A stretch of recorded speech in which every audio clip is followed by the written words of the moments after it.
Oke, puji Tuhan, selamat malam, selamat bertemu kembali malam hari ini dalam acara online discipleship. Saya percaya kita semua adalah orang-orang yang diberkati Tuhan, ya, sehingga kita masih ada dan bersama-sama boleh kembali belajar firman Tuhan pada malam hari ini. Mari saudara, malam hari ini kita akan melanjutkan pelajaran kita, masih tentang tema yang 3 sesi yang lalu ya, yaitu tentang duduk, berjalan, dan bertahan. Nah saudara, ini temanya, ini bagian yang keempat. Saya harap hari ini adalah hari terakhir untuk tema ini, ya, untuk menyelesaikan selama 4 sesi. Nah, dengan 4 sesi kita belajar tentang duduk, berjalan, dan bertahan. Saya harap Bapak Saudara mulai memahami apa itu artinya duduk, ya, didudukkan bersama dengan Dia. Artinya kita boleh menikmati semua hal yang telah dikerjakan oleh Tuhan Yesus, dan itulah yang menjadi bagian di dalam kehidupan kita.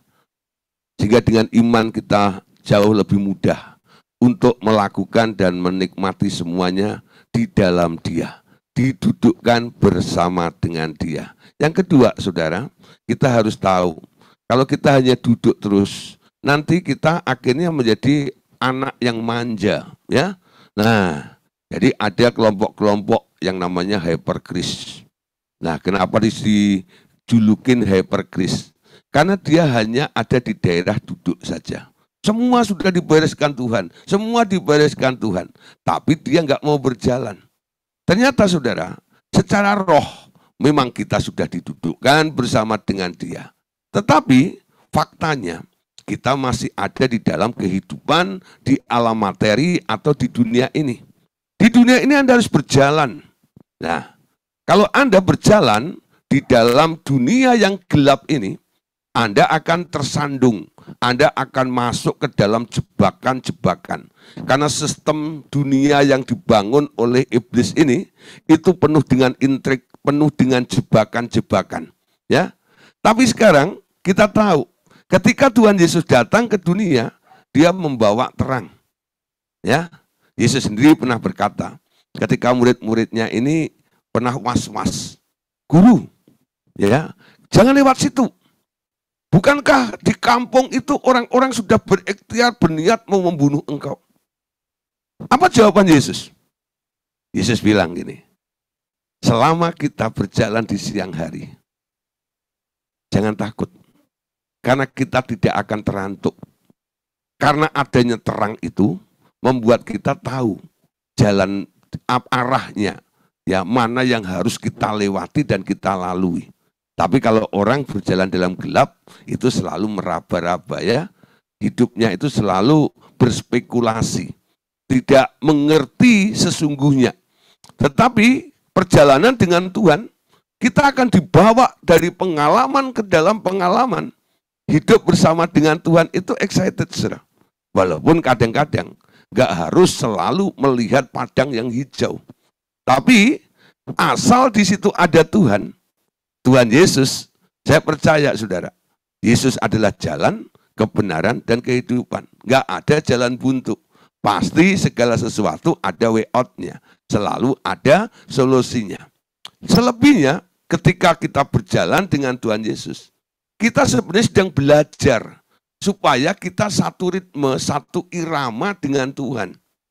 Ya, langkah kita, cara berbicara kita, cara kita bereaksi, kita akhirnya lama-lama menjadi serupa dengan Dia. Ini karena dampak orang yang mau berjalan dengan Dia. Orang yang hanya duduk, nggak pernah mengalami perubahan karakter di dalam hidupnya. Nggak pernah mengalami satu pengalaman yang baru, perubahan gaya hidup. Karena apa? Dia hanya menerima apa yang dianugerahkan oleh Allah saja. Tapi ketika kita mau berjalan bersama dengan Tuhan, apapun yang kita lalui, saudara pastikan Tuhan ada di situ. Dia tak pernah meninggalkanmu, Dia senantiasa menyertaimu. Bukan hanya perasaan aman, safety aja, enggak. Tapi adanya sebuah pengalaman yang membuat Anda bisa berubah, ketika Anda berjalan dengan Tuhan itu. Amin. Nah, saudara, ketika kita sudah duduk, berjalan, hari ini kita akan masuk bagian yang ketiga, yaitu bertahan. Bertahan dalam apa? Bertahan melawan musuh. Loh, saudara, ini kalimatnya kayaknya nggak terlalu tepat ya. Masa bertahan melawan musuh? Biasanya kalau ada musuh di depan kita, apa yang kita lakukan? Menyerbu musuh. Ya, menyerbu atau menyerang musuh. Wah, ini para pendoa-pendoa itu khususnya gitu ya. Ketika lihat ada musuh di depan kita menghadang, idenya adalah bagaimana kita menyerbu, bagaimana kita menyerang musuh-musuh kita itu. Tapi hari ini kita akan belajar, ketika musuh ada di depan Anda, dengar, mampukah Anda bertahan di depan musuh itu? Nah, nanti akan saya jelaskan ya, bahwa senjata Allah dalam peperangan rohani itu yang Tuhan berikan kepada kita itu double fungsi. Senjata untuk menyerang atau melawan dan senjata untuk bertahan. Dalam perkara ini saya akan lebih banyak bicara tentang bagian sisi menggunakan senjata Allah untuk bertahan di hadapan musuh kita. Amin. Nah, saudara, mari masuk ke dalam materi kita ya. Hanya bila seseorang telah mengerti artinya duduk bersama Dia di surga dan berjalan di dalam kehidupan ini bersama dengan Dia, maka ia akan cukup mempunyai nilai dalam peperangan melawan si iblis dengan segala tipu dayanya. Amin. Nah, saudara, dengan kita mengerti kita duduk bersama dengan Dia dan punya pengalaman berjalan dengan Dia, Anda dianggap cukup untuk mempunyai nilai dalam peperangan melawan si iblis dengan segala tipu dayanya. Nah, saudara, orang-orang yang memiliki pengalaman hidup berjalan dengan Tuhan ini membuat iblis gentar ketika melihat Anda. Jadi pengalaman hidup seseorang ini membuat lawan Anda sebelum dia menyerang Anda, dia berpikir 7 kali lipat lebih dahulu. Orang ini sudah punya pengalaman hidup.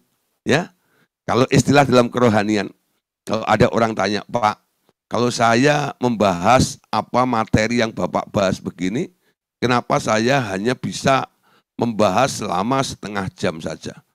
Tapi Bapak kok bisa 1,5 jam kadang-kadang? Saya bilang, ya itu pengalaman.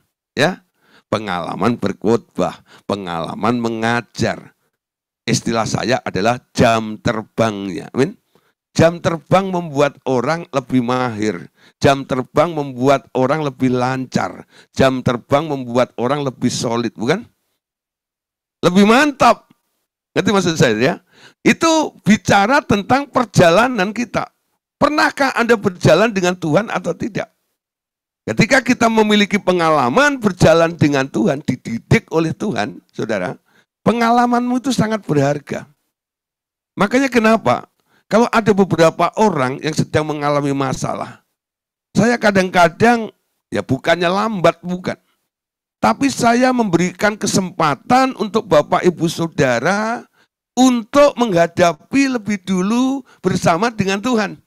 Tanpa harus saya ikut campur sebagai mentor atau senior atau pembina atau kakak rohani Anda.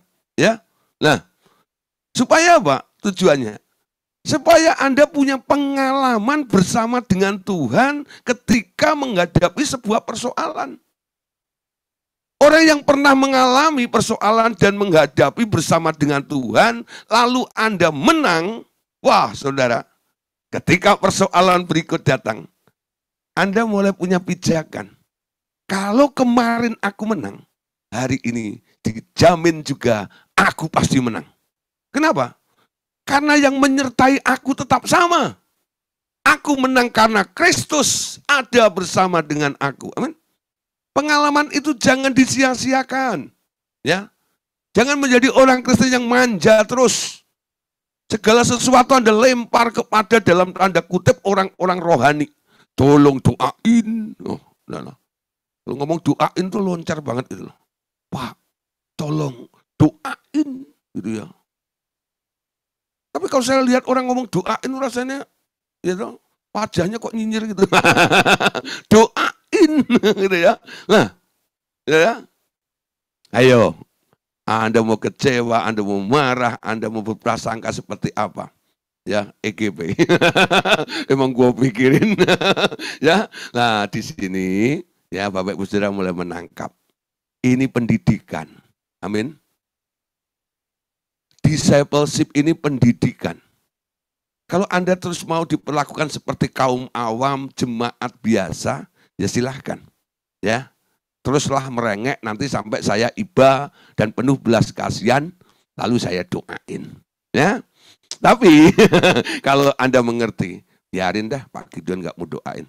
Saya mau perjuangkan bersama dengan Tuhan.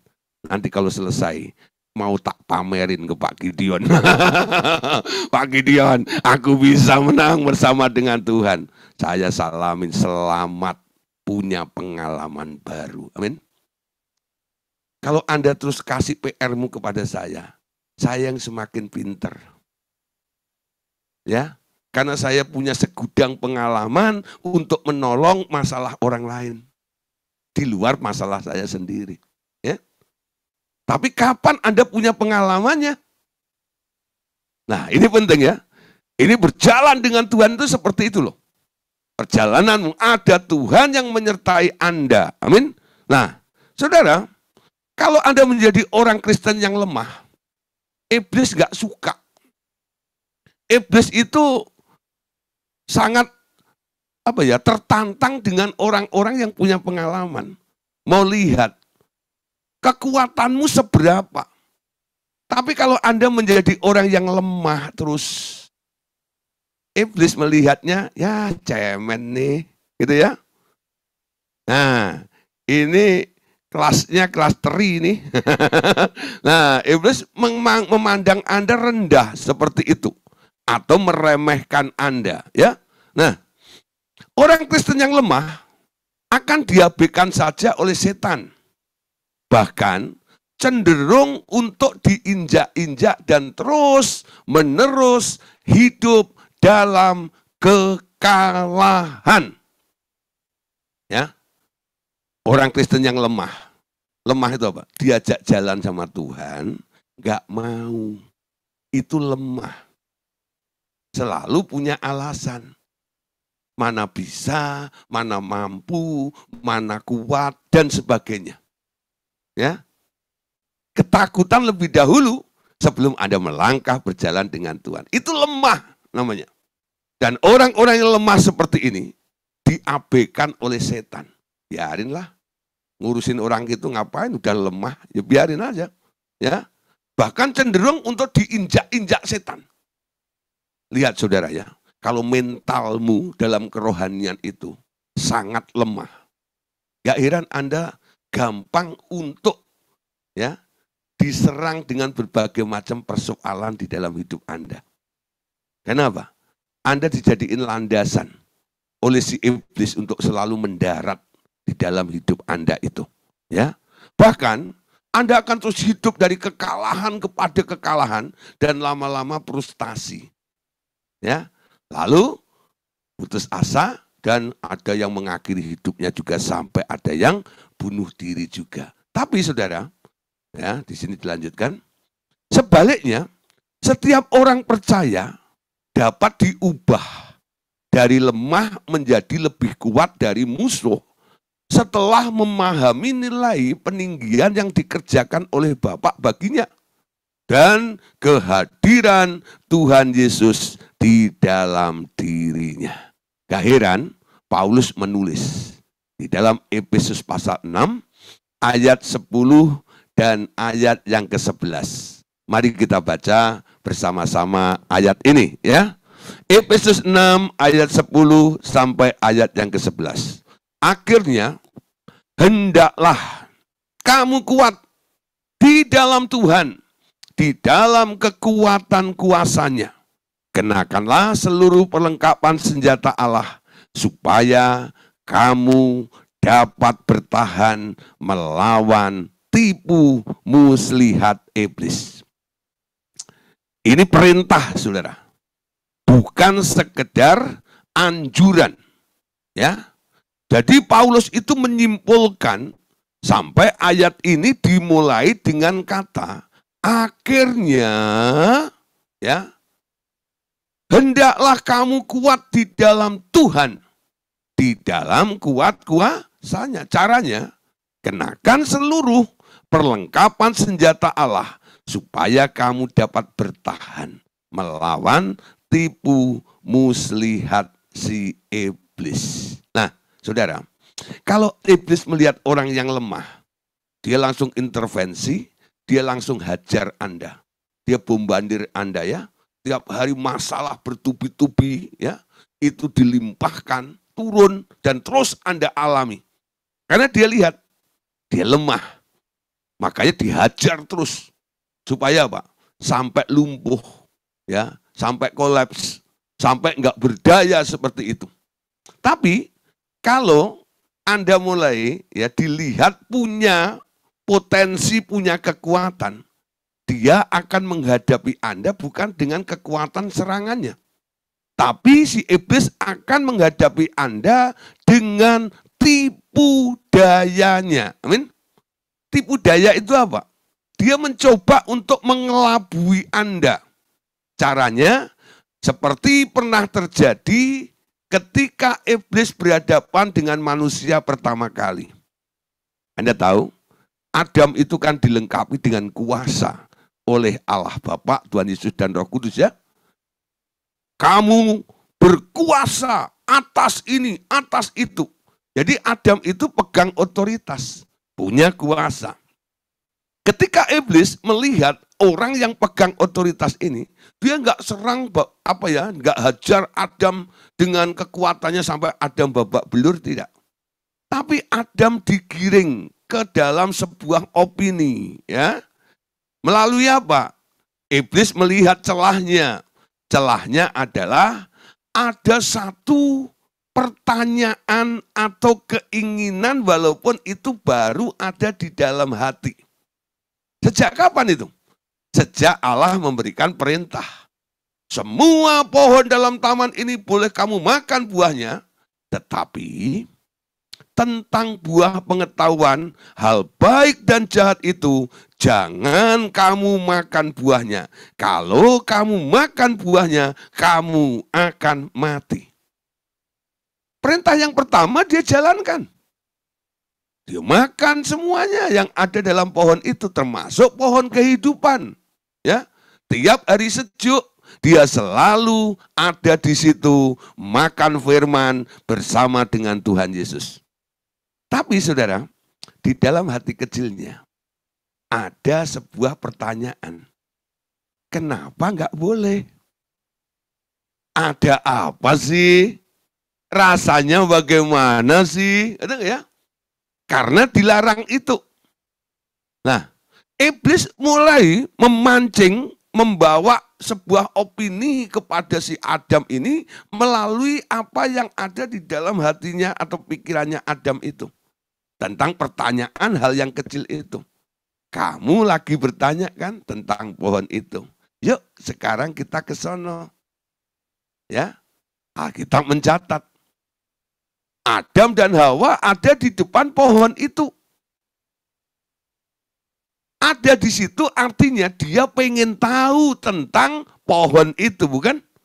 Ini bukan iseng-iseng kebetulan, enggak. Ini merupakan tujuan. Sehingga dia ada di tempat itu.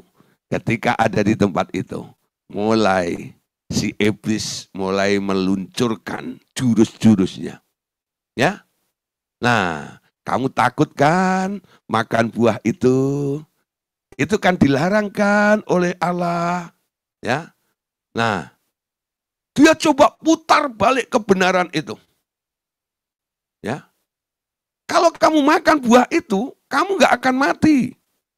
Kamu akan menjadi sama seperti Allah, tahu tentang hal baik dan jahat. Nah, itu menarik sekali, saudara. Itu trik tipuan daripada si iblis kepada si Adam dan Hawa. Pertama, Pak, dia ditipu. Kalau kamu makan buah itu, kamu akan menjadi seperti Allah. Padahal Adam itu sudah dibuat menjadi sama seperti Allah, bukan? Jadi apa yang dilakukan iblis? Dia geser kesadaran Anda. Ya, seolah-olah Anda belum menerimanya. Lalu Anda mulai berjuang untuk meraih apa yang sebenarnya sudah Anda terima.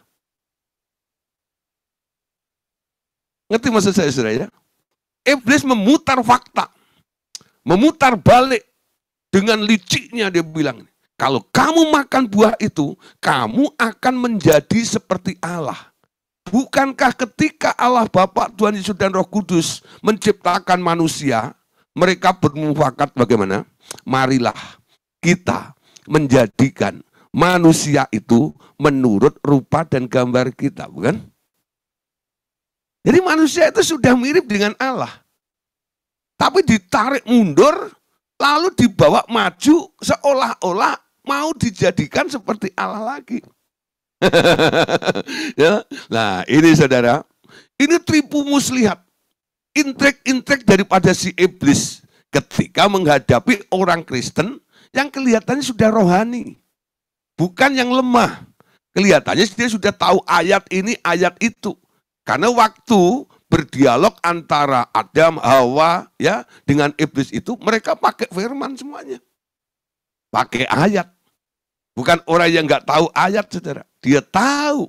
Mungkin sudah belajar online discipleship juga mungkin. Ya, mungkin saudara, mungkin dan sudah diberitahu tentang ini, tentang itu, kebenaran ini, kebenaran itu. Tetapi realita hidupnya, ketika Anda menghadapi situasi itu, iblis mulai masuk ke situ. Faktanya dibalik sama dia. Apa yang telah dijanjikan Allah ke dalam hidup kita, seolah-olah belum Anda terima. Lalu Anda diajak berjuang untuk mendapatkan apa yang Tuhan janjikan itu. Nah, itu caranya si iblis, saudara. Ya, dengan tipu muslihatnya dia akan mengalahkan orang-orang yang percaya itu. Oleh karena itu, Paulus berkata, kenakanlah seluruh perlengkapan senjata Allah supaya kamu dapat bertahan melawan tipu muslihat iblis. Apa artinya bertahan melawan tipu muslihat iblis? Ketika iblis memutar balik firman, Anda masih tetap bisa bilang tidak. Ya. Kebenarannya bukan seperti itu. Ketika Anda sedang sakit, tubuhmu mungkin meradang dan sebagainya. Apa yang Anda rasakan? Dokter bilang Anda sakit. Mertuamu bilang Anda sakit. Anakmu bilang Anda sakit. Orang tuamu bilang Anda sakit. Ya. Tapi saudara, kebenarannya Tuhan sudah berkata, oleh bilur-bilurnya kamu sudah sembuh. Nah, Anda mau percaya siapa? Kadang-kadang iblis pakai lingkungan Anda juga untuk meneguhkan ya tipuannya ini kepada Anda semuanya. Pegang kebenaran firman. Kadang-kadang kalau saya sudah mulai merasakan gak enak badan itu seperti itu, saya angkat tinggi firman. Saya katakan, siapa bilang saya sakit?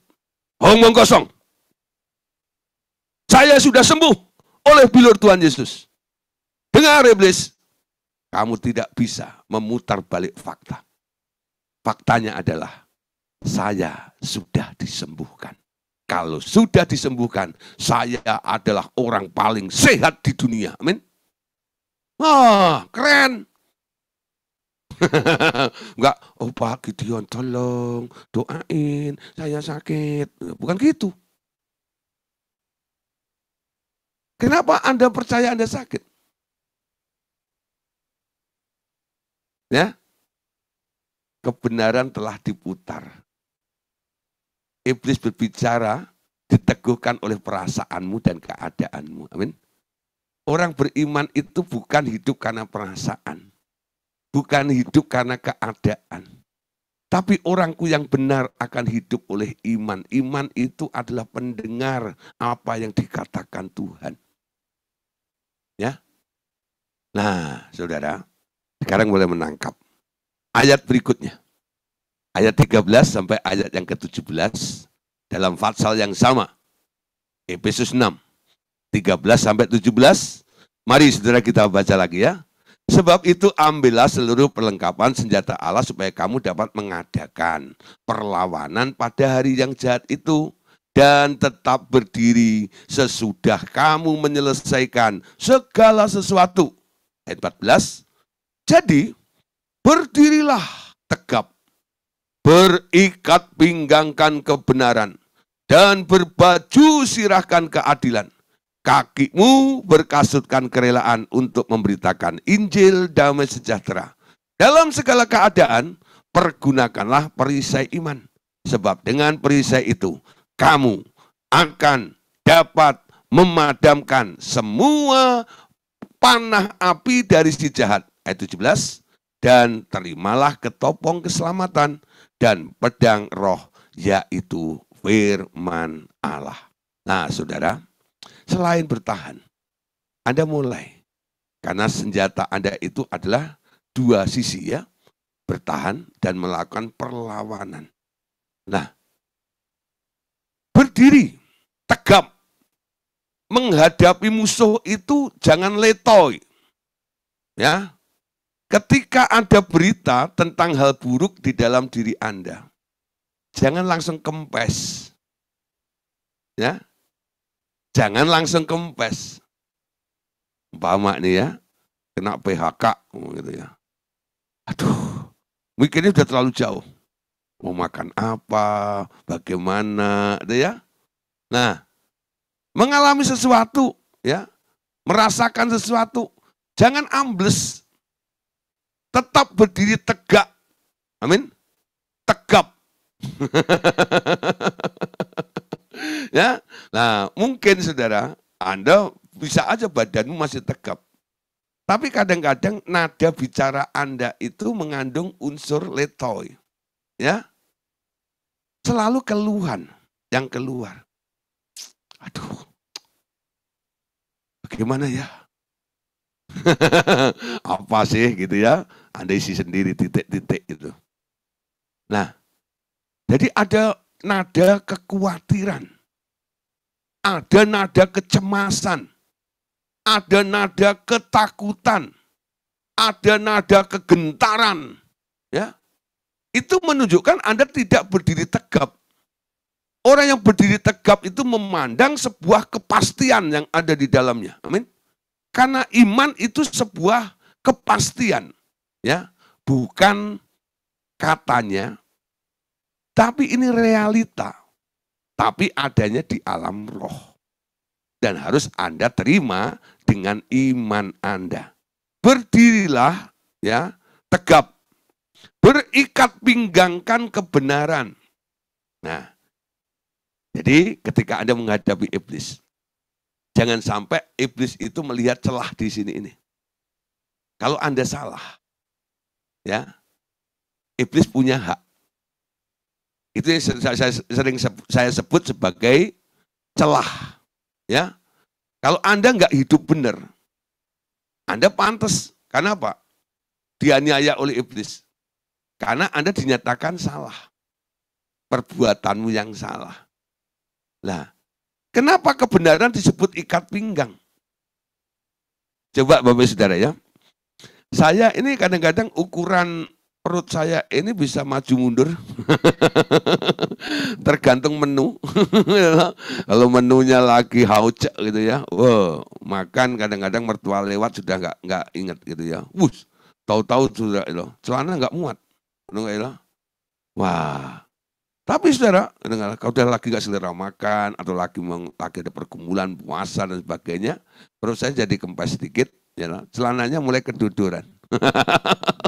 Nah, saudara, ketika keduduran itu, lalu saya mulai mungkin pelayanan khotbah gitu ya. Ada beberapa orang, Pak, sebentar-sebentar kok naikin celana, kenapa itu? Nggak tahu loh, lagi keduduran. Ya, nah, bagaimana supaya saya tidak keduduran ketika celana saya ini mulai longgar seperti itu? Saya ikat, ya, dengan ikat pinggang. Ya, kalau lupa bawa ikat pinggang pakai tali rafiah aja. Betul, saudara, saya pernah itu ya. Betul-betul saya lupa bawa ikat pinggang dan itu keduduran dan saya nggak enak dengan saya diem-diem cari tali rafiah. Ya, nah, untung kemarin di sekretariat cari rafiah nggak ada, cari apa nggak ngerti itu ya. Akhirnya dapat tambang apa itu. nah, saudara, itu tali rafiah gitu ya. Saya pakai gitu, tapi karena ketutup jas, jadi orang nggak tahu bahwa ikat pinggang saya tali rafiah. Ya, nah yang tahu orang di belakang itu, hah? Jadi saya buka kartu aja nggak apa-apa. Ya, tapi tujuannya, saudara, ya, entah itu darurat seperti tali rafiah atau ikat pinggang yang benar, saudara, ya. Tapi tujuannya itu apa? Supaya nggak kedodoran. Amin. Orang kalau kedodoran gampang ditembak oleh setan. Ya. Hidup benar itu harus supaya tidak kedodoran. Amin. Nah, yang masih suka kedodoran dan kecolongan terus gitu ya. Nah, itu memberi celah sehingga iblis bisa intervensi menyerang Bapak Ibu Saudara. Amin. Nah, ya. Nah, Saudara, selain berikat pinggangkan kebenaran, ya, dan berbaju sirahkan keadilan. Anda harus menjadi orang yang adil. Itu seperti baju sirah. Ya, kalau orang perang itu pakai baju sirah untuk melindungi dia. Ketika engkau menjadi orang yang adil, itu perlindungan di dalam kehidupan Anda dari serangan panah-panah api daripada si iblis loh. Ya, bukan hanya action loh. Tentang hidup benar, tentang keadilan, itu punya dampak, punya efek dalam kehidupan kita. Ya. Karena keadilanmu itu bagaikan baju sirah yang Anda kenakan. Ya, ketika musuh memanah Anda, dia kena baju sirah ini, nggak mengenai tubuh Anda, saudara. Ya, baju sirah keadilan. Nah, terus kakimu berkasutkan kerelaan untuk memberitakan Injil damai sejahtera. Nah, harus rela membagi kebenaran firman kepada orang-orang lain. Setelah ikut acara online discipleship seperti ini, ya, mulai sharing juga kepada suamimu, kepada anakmu, kepada istrimu, kepada tetanggamu. Amin. Ada kerelaan untuk memberitakan Injil damai sejahtera. Nah, dalam segala keadaan pergunakanlah perisai iman, ya, untuk menangkis segala sesuatu itu iman. Iman itu mempercayai perkataan Tuhan lebih daripada keadaan dirimu sendiri. Tangkis dengan firman. Itu yang tadi saya katakan. Ketika iblis mulai memberikan signal, greng rasanya linu-linu, ya pusing-pusing, puyeng-puyeng gitu. Saya langsung berdiri tegap. Siapa bilang saya pusing? Omong kosong. Ya. Siapa bilang saya linu-linu? Omong kosong. Badanku seger.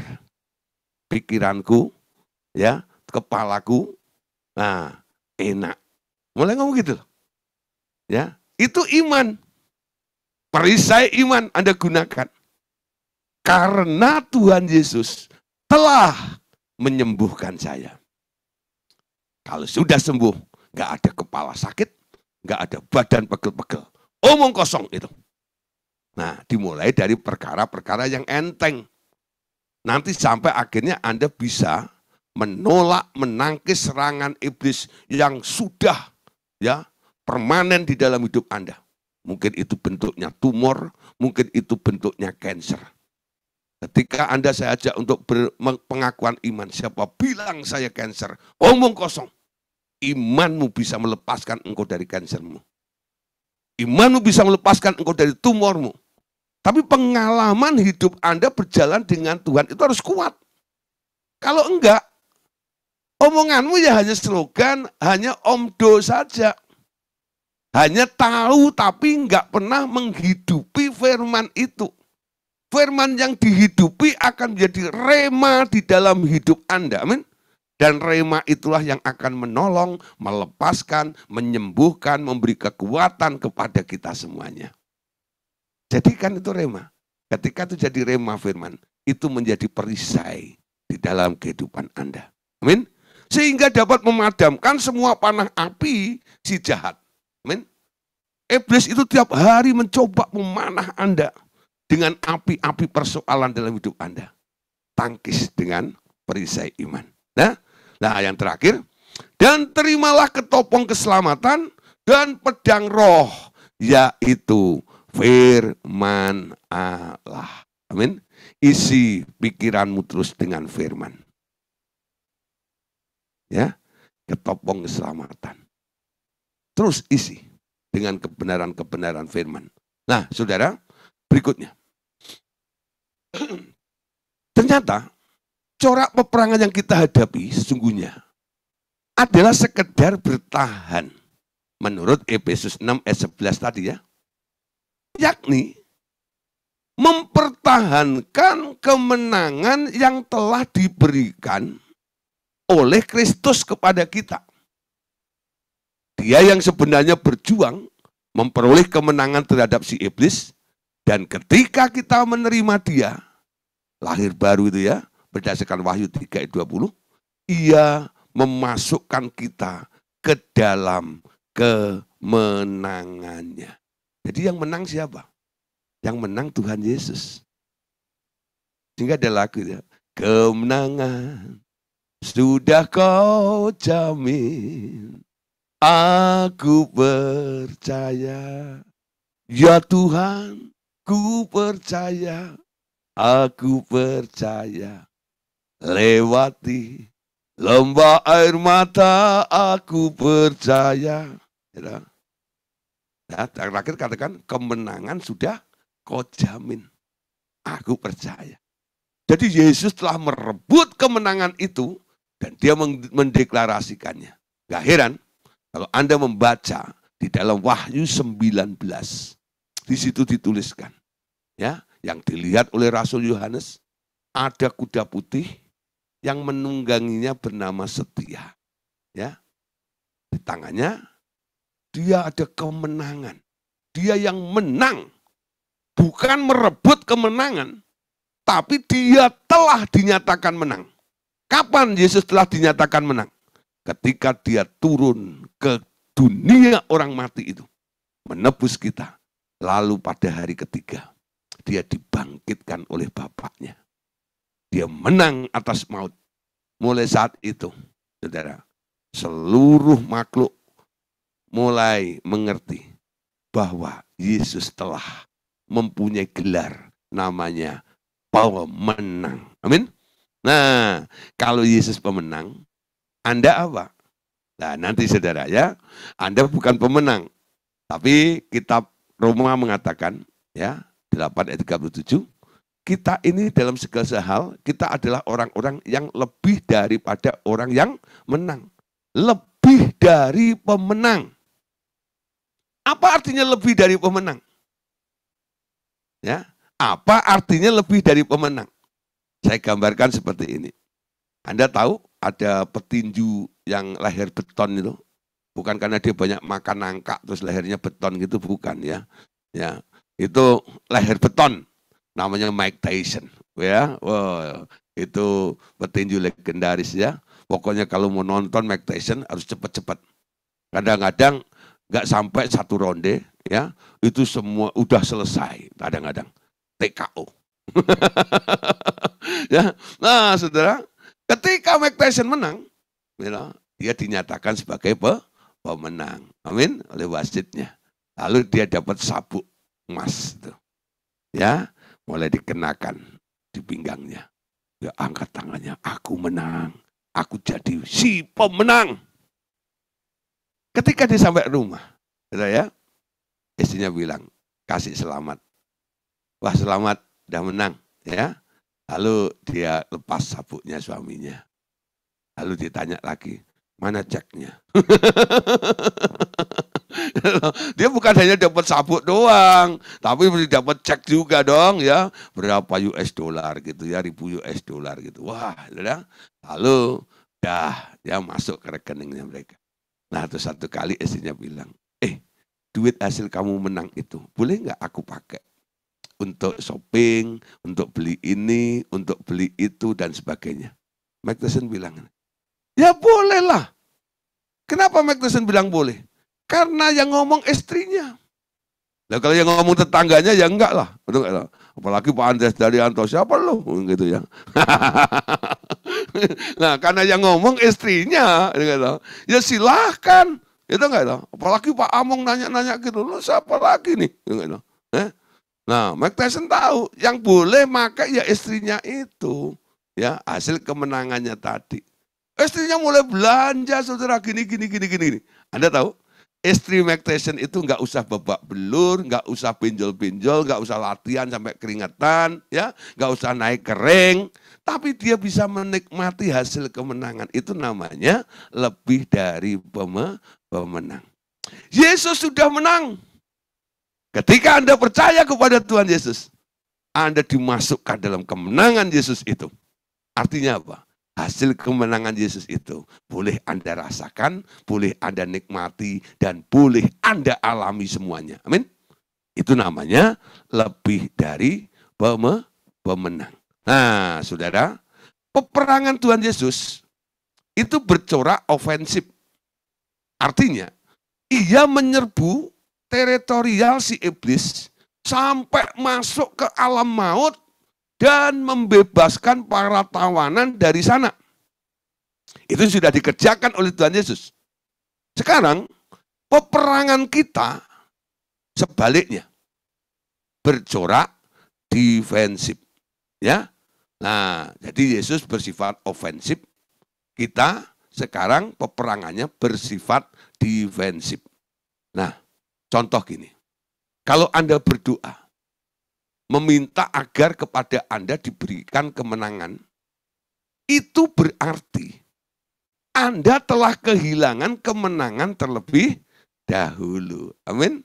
Nah, Anda dimasukkan dalam kemenangan Yesus. Walaupun Anda belum pernah perang, ya, belum pernah menang, tapi karena Anda ada di dalam Yesus, Anda masuk dalam kemenangan Yesus, statusnya Yesus itu sekarang boleh Anda gunakan juga. Anda sudah dinyatakan juga sebagai pemenang. Nah, itu harus ditangkap dengan baik-baik, dengan iman. Harus dimengerti. Sekarang cek cara doa Anda. Apakah Anda masih mengejar namanya kemenangan? Kalau Anda masih mau mengejar kemenangan, artinya Anda sudah kehilangan status kemenanganmu yang diberikan oleh Tuhan Yesus. Ya, saya kadang-kadang berdoa begini, Bapak, ya saya enggak berdoa gini, Bapak buat saya menang, enggak. Bapak surgawi, aku mengucap syukur. Di dalam diri Tuhan Yesus anakmu, sekarang aku boleh mengalami kemenangan demi kemenangan. Doanya begitu. Bukan, oh Tuhan, bawa aku masuk dalam kemenangan yang besar itu, tolong.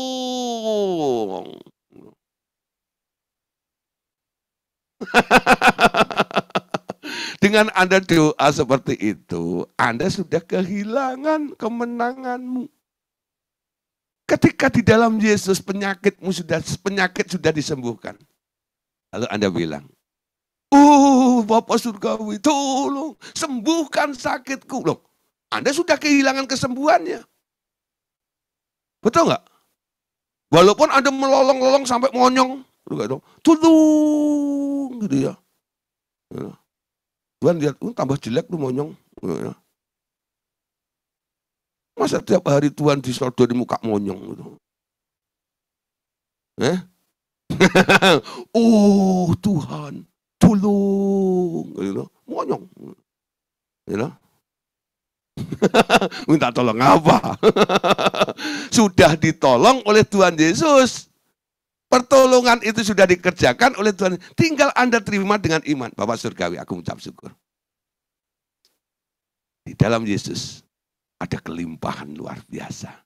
Hari ini kelimpahan itu terjadi di dalam kehidupan saya. Ya, aku tarik dari alam roh ke alam materi. Terjadi di alam roh, juga terjadi di dalam hidup kami. Nah, mulai Anda berdoanya begitu. Ya, nah saudara, kita tidak berjuang lagi, ya, untuk merebut atau mencari kemenangan itu. Kalau Anda ya masih berdoa agar diberi kemenangan, artinya Anda kehilangan kemenangan terlebih dahulu. Di dalam Kristus, kita tidak berjuang agar menang, tapi mempertahankan kemenangan yang telah diperolehnya. Di dalam Dia, kita adalah pemenang, bahkan lebih dari seorang pemenang. Amin. Setiap hari nyanyi itu.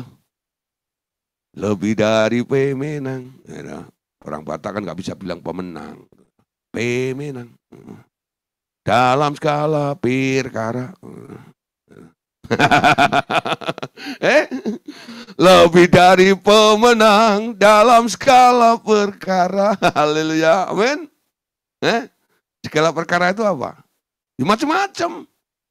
Apapun yang Anda alami persoalan dalam hidup Anda katakan lebih dari pemenang. Artinya apa? Kemenangan itu sudah ada, tinggal saya ambil, tinggal saya peroleh saja. Amin.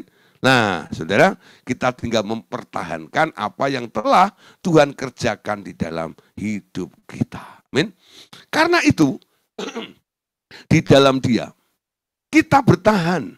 Kita bukan berjuang menuju kemenangan. Sebaliknya kita berjuang dari dalam kemenangan.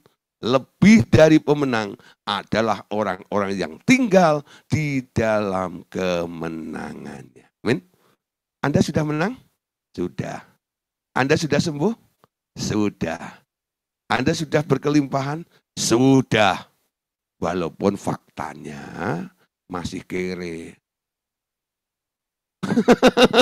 Iya loh. Nah, kadang-kadang begitu. Tapi Anda jangan berpikir Anda orang yang kurang. Kalau Anda lagi sakit, jangan Anda berpikir Anda orang sakit. Anda harus berpikir saya itu orang sehat. Dan itu harus Anda develop terus setiap hari. Kalau orang tanya, Bu, bagaimana penyakitmu? Penyakit yang mana? Loh, ibu udah lupa ya? Tambah penyakit ya? Tumor plus lupa sekarang. Itu, orang kaget. Itu enggak itu? Orang lihat nih, Anda kena penyakit tumor. Ya, lalu orang tanya, gimana penyakitnya? Siapa yang sakit? Loh, ibu tambah ya penyakitnya. Tumor plus lupa sekarang. Ya, orang kaget dengan gaya Anda. Amin. Nah, banyak orang kadang-kadang tertipu terus oleh si iblis. Percayai apa yang dikerjakan oleh Tuhan. Saya percaya, saudara.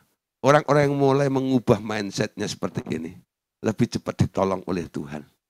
Daripada yang merengek-rengek, oh Tuhan, lihatlah keberadaan hamba-Mu ini. Oh Tuhan, lihatlah penyakit kami. Oh Tuhan, lihatlah dompet kami. Oh Tuhan, oh terus. Buang itu, ya, datang sama Tuhan selalu, oh. Biarin hari ini, marahin semuanya. Datang sama Tuhan, oh. Ya, Tuhan.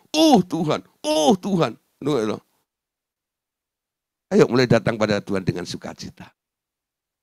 Bapak, kami mengucap syukur hari ini karena Yesus. Senyummu di hadapan Tuhan itu membuat Bapak sukacita. Amin. Tapi kalau Anda datang sudah dengan kata, oh gitu ya. Anda pamer monyong namanya. Coba nih berhenti. Ya. Ayo ya, saya mau melihat, mendengar kesaksian dari Bapak Ibu Saudara. Setelah dirombak seperti ini. Apa yang akan terjadi? Wah saudara, amazing. Sesuatu yang luar biasa akan terjadi dalam hidup Anda. Ya, gak ada yang bergumul-gumul lagi. Apalagi ku bergumul sendiri. Kasihan banget tuh bergumul sendiri. Enggak lah. Ya, itu lagu-lagu kayak gitu nggak usah dinyanyiin. Ya, walaupun judulnya Allah peduli sih. Tapi kalimatnya kadang-kadang ada yang nggak membangun sama sekali. Masih bergumul ini, bergumul itu. Hentikan pergumulan Anda. Terima faktanya bahwa Tuhan telah menyembuhkanmu. Tuhan telah menolongmu. Tuhan telah mengasihimu. Amin. Jangan terus bergumul. Orang yang bergumul itu sudah kehilangan apa yang digumuli. Pak, tolong pergumulan saya. Pamer pergumulan. Ada orang bangga banget dengan pergumulannya. Lihat Tuhan, bukan lihat keadaanmu. Amin. Lihat Tuhan yang sempurna. Lihat Tuhan yang hebat. Dia itulah realita hidupmu seperti itu. Ya. Nah, saudara, lanjut lagi. Nah, sekarang semua itu ya boleh kita terima di dalam namanya. Ada nama yang berkuasa. Nama Yesus di atas segalanya. Kenapa nama itu berkuasa? Karena yang punya nama pernah taat. Sehingga bapaknya bilang, oleh karena kamu taat maka aku beri nama di atas segala nama. Setiap lutut bertelut, setiap lidah mengaku Yesus Kristus adalah Tuhan. Di dalam nama itu, ya, pasti doamu dikabulkan. Karena nama itulah kuncinya, ya. Atas dasar apa Anda minta ini dan minta itu? Nah, oke. Dua macam senjata yang kita pakai dalam bertahan dan bahkan menyerang si iblis, yakni firman dan doa. Firman dan doa, kedua-duanya itu dilakukan dalam nama Yesus. Amin. Doanya orang Kristen itu selalu dialaskan, didasarkan dalam nama Tuhan Yesus. Kenapa doanya harus begitu? Ya, nama itulah sebenarnya kuncinya. Amin. Yang di atas itu kan semuanya bentuk permohonannya. Ya, Efesus 6. Lanjutan nih, 17 sampai 20. Oh. 6:20. Dan terimalah ketopong keselamatan dan pedang roh yaitu firman Allah dengan segala doa dan permohonan. Berdoalah setiap waktu di dalam roh dan berjaga-jagalah di dalam doamu. Itu dengan permohonan yang tak putus-putusnya untuk semua orang kudus. Juga untuk aku supaya kepadamu jika aku membuka mulutku dikaruniakan perkataan yang benar. Agar dengan keberanian aku memberitakan rahasia Injil yang kulayani sebagai utusan yang dipenjarakan. Berdoalah supaya dengan keberanian aku menyatakannya sebagaimana seharusnya aku berbicara. Ya, nah saudara, ini doa-doanya. Terus Kisah 4:12.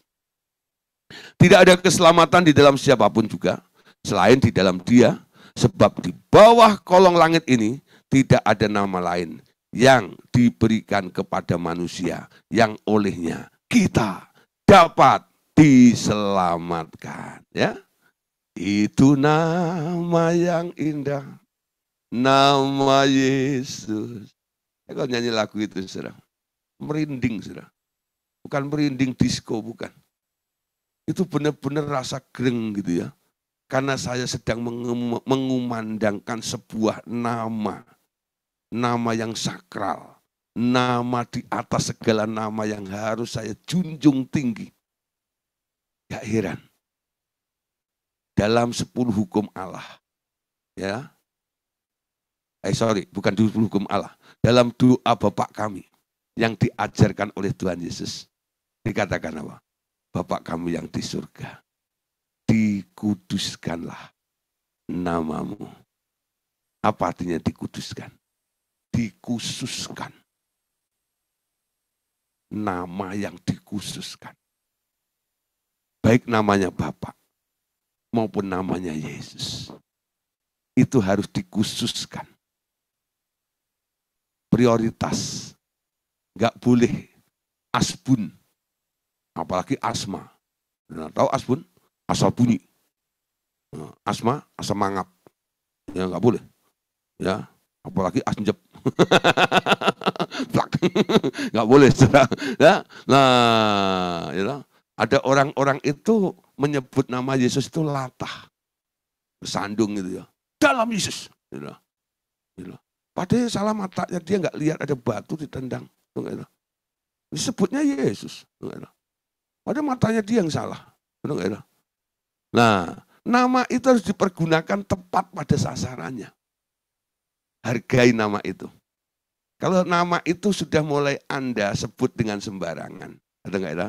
Jangan menyebut nama Tuhan Allahmu dengan sembarangan. Itu ada juga di 10 hukum Allah ya. Nama Tuhan disebut dengan sia-sia. Enggak boleh. Sakral nama itu. Jadi ketika Anda menyebut nama Yesus. Nah saudara, sekarang nama Yesus itu banyak. Kalau Anda ke Filipina sana, ya, di situ ada namanya Yesus siapa gitu. Nah kalau Anda ke sana harus bilang Yesus dari Nazaret atau Yesus Kristus. Itu yang membedakan. Namanya baru berkuasa di situ. Ya. Nah, saudara, nama Yesus telah ditinggikan di atas segala nama. Dan nama itu telah diberikan kepada manusia. Hanya mereka yang mengerti arti nama itu yang mampu memakai untuk 3 hal ini. Ya. Nah, saudara, jadi nama Yesus itu nama di atas segala nama. Nama Yesus ya di atas segalanya ya. Nah, untuk apa? Dalam pemberitaan firman Tuhan. Nama itu akan berkuasa menyelamatkan manusia. Dalam melawan si iblis, nama itu dahsyat bagi mereka. Dalam doa permohonan kita kepada Allah Bapa, kalau Anda alaskan, Anda dasarkan kepada nama itu, nanti Bapakmu yang di surga akan menjawab permohonanmu itu. Ya, artinya, ya, ada keterlibatan Yesus sendiri atas nama itu. Bila dia mempercayakan namanya kepada Anda, pertanyaannya, adakah Anda dapat dipercaya dalam memakai namanya yang berkuasa itu? Nama itu diberikan kepada Anda. Kamu boleh pakai nama itu. Sambil contoh gini ya. Banyak pengusaha-pengusaha. Ya, dia punya saudara pengusaha. Terus dia kenal orang pejabat atau ya polisi atau tentara gitu ya. Lalu dia datang minta kartu nama. Kartu namanya si polisi atau tentara atau orang pejabat pengaruh itu dia bawa kemana-mana. Nanti kalau ada masalah dalam perusahaannya, ya dia tunjukkan nama itu. Dia berkata, aku kenal orang ini. Buktinya apa? Nih, kartu namanya gue pegang. Dia nggak usah nunjukin orangnya. Dia nggak jalan bareng sama orang itu. Cukup tunjukin kartu namanya itu, orang tersebut akhirnya kenal. Oh, ini ada yang membackup nih. Ada backingnya. Akhirnya dia nggak berani macam-macam. Itu seperti orang dunia gitu ya, seperti gitu. Nah, secara rohani saudara, Anda bukan di backup oleh manusia. Tapi Anda di backup oleh satu nama yang berkuasa. Di dalam nama Yesus. Amin. Semua persoalan di dalam perusahaan hidupmu bisa Anda atasi dalam nama itu. Bahkan iblis pun akan lari ketika kartu namanya Yesus itu Anda tunjukkan. Ya, ada orang kadang-kadang salah menunjukkan identitas Yesus. Ya, jadi mengusir setan nih tidaknya. Ada rumah banyak penghuninya, hantu gitu ya, atau roh-roh orang mati dan sebagainya. Lalu bawa kayu salib tuh, yang ada Yesusnya disalib di situ, ditonjol-tonjolin ke setan itu. Setannya cuma ngenges doang, ya, cuma ketawa aja. Emang gue takut sama kayu?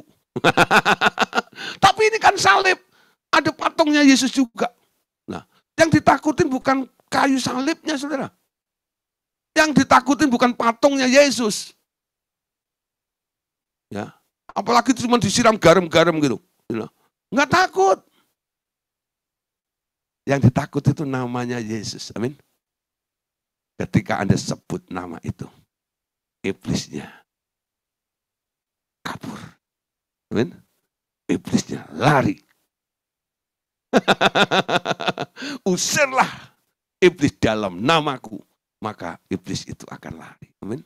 Anda harus merendahkan diri, tunduk di dalam nama itu, ada di dalam nama itu. Omonganmu di backup oleh nama itu. Ya. Nah, iblisnya kabur. Kenapa? Karena dulu pernah diajar sama Yesus. Mau diajar kedua kali lagi, kabur dia. Ya. Ya kan pernah ada peperangan antara Yesus dengan mereka ya. Dan dia kalah. Sekarang yang pernah menang dengan iblis itu ada di pihakmu. Membackup Anda. Otomatis iblisnya kabur dari Anda, saudara. Amin. Tipu muslihatnya semuanya dibongkar oleh nama itu. Amin. Anda harus bisa dipercaya ketika memegang nama itu.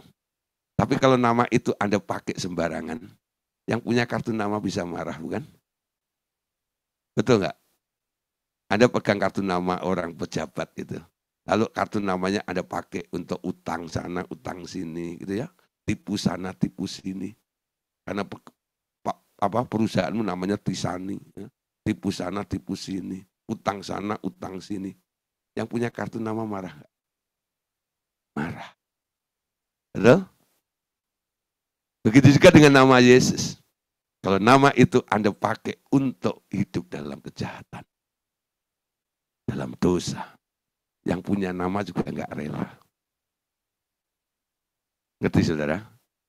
Walaupun Anda di backup oleh satu nama yang luar biasa. Anda harus bisa dipercaya. Pegang nama itu. Nama itu untuk apa? Amin? Nah, lanjut. Hanya bila Anda memang hidup sesuai dengan semua kehendaknya, maka ia akan mempercayakan sepenuhnya nama itu kepada Anda. Jadi doamu, permintaanmu harus sama dengan apa yang diinginkan oleh Yesus. Baru dia akan memanifestasikan dirinya dan semuanya akan terjadi. Ya, orang yang semena-mena memakai nama itu untuk kepentingan dagingnya sendiri, nanti akan ternyata bukan orang yang layak memakai nama itu. Ya. Pekerjaan yang dilakukan di luar kehendaknya akan habis dimakan api pada hari Tuhan itu. Nah, untuk menutup, saudara, ada 2 ayat. Yang pertama, Yohanes 15 ayat 5. Akulah pokok anggur dan kamulah ranting-rantingnya. Siapa saja yang tinggal di dalam aku dan aku di dalam dia, ia berbuah banyak, sebab di luar aku kamu tidak dapat berbuat apa-apa.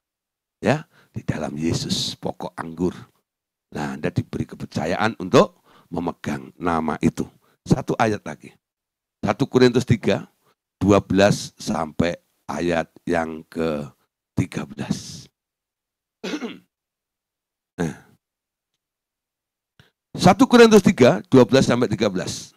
Entahkah orang membangun di atas dasar ini dengan emas, perak, atau batu permata, kayu, rumput kering, atau jerami? Sekali kelak pekerjaan masing-masing orang akan tampak karena hari Tuhan akan menyatakannya.